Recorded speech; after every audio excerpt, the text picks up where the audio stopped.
দেখেন আমাদের এখানে একটা আখের চারা লাগাইছিলাম, যেখান থেকে প্রায় 8 থেকে 9টি আখ হারভেস্ট করেছি। তো এরপরে দ্বিতীয় বছরের জন্য আমরা যে মুড়ির আখটা রাখতেছি, অর্থাৎ মুড়ির চারা, এই একটা আখের চারা থেকে কতগুলো গাছ হয়েছে আপনাদেরকে একটু গুনে দেখানোর চেষ্টা করি। দেখেন 1 2 3 4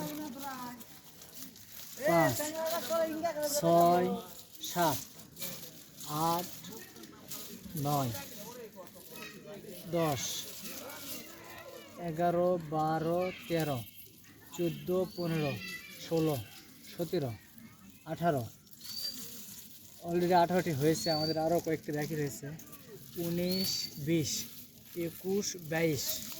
এই যে আপনারা স্বচক্ষে দেখতেছেন যে একটা আখের চারা থেকে আমরা 22টি আখের গাছ পেয়েছি।